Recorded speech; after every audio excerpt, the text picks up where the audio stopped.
Yeah, I've been part of the organizing committee for GCIAR, but specifically I have also been part of the initiative about linking the country processes and the regional processes to the global event.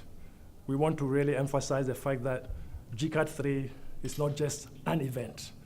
GCIAR 3 is a process which culminates in the global event.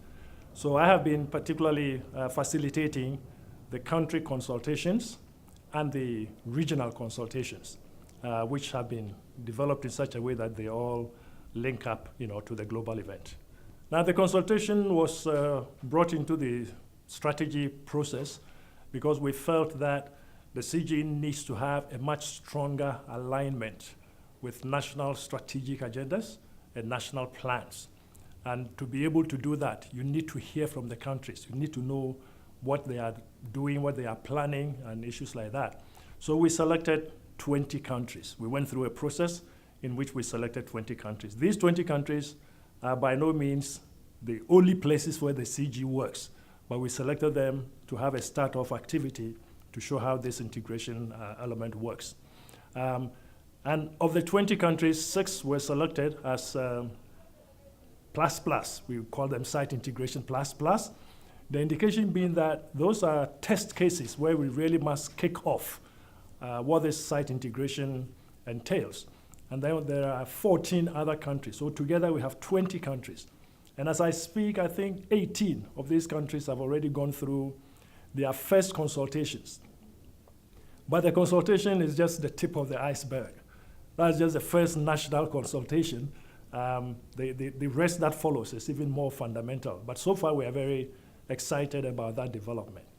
On the regional side, we've also consulted with a number of regional programs, and we have tied with 5 of these regional programs, Asia Pacific, the Caucasus, the Sub-Saharan Africa, Latin America, because we feel in some of these regional groupings, you have an opportunity to link the major emphasis of what the CGIAR and partners are trying to do at the level of the region. And we are able, therefore, to get input from these various entities into the development of our programs and to forge stronger partnerships. So those are the 2 dimensions, the country ones and the regional ones. And they have happened already.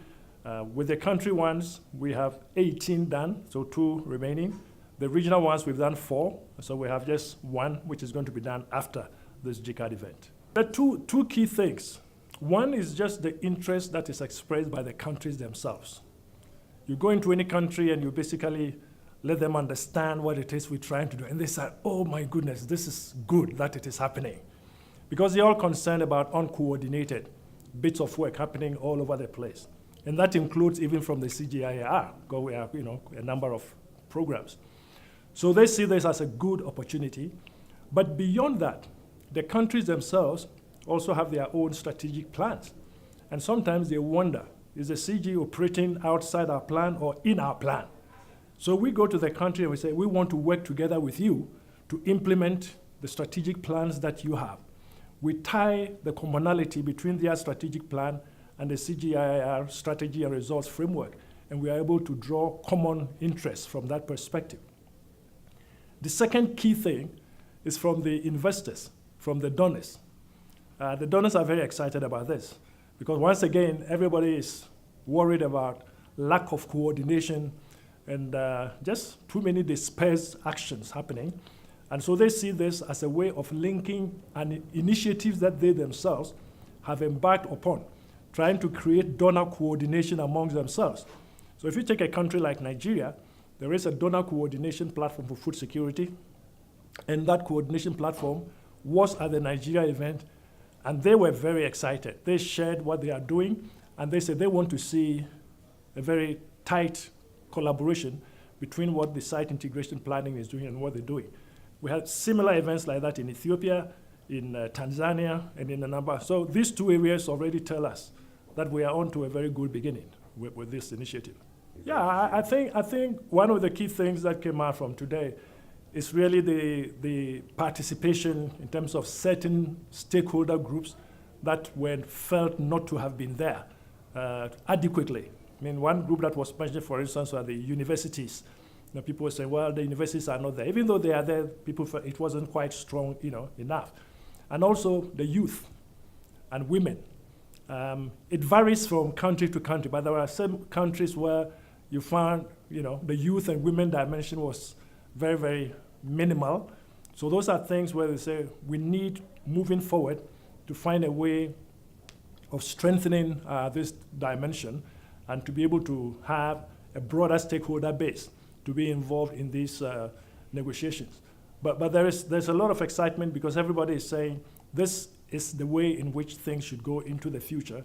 And we believe through this partnership and through this linkage with the national strategic agendas, we will be standing a much better chance at making the impact that we all desire. The next step is a challenge for each of the country teams. They're supposed to come up with what we call the site integration plan, and also to come up with the mechanisms about how resources are going to be generated to drive this plan. So the site integration plan is going to be developed by established steering committees, which have been established in each of these countries. And in most cases, those committees are either housed within the Ministry of Agriculture, or sometimes in another part of, under the Prime Minister's office, if they already have some such structure nationally. So the site integration plan would detail the process that is going to be embarked upon to make sure that there is real implementation, that things will begin to change, and that we will be able to see how various programs are working together towards some defined goals. And finally, let me also say that a critical element of this is going to be an initiative for monitoring and evaluation. Not just monitoring and evaluation of the technical work, but also monitoring and evaluation of the process of working together, the integration and all the lessons coming out of that. So that's part of the immediate next steps that have to be put together.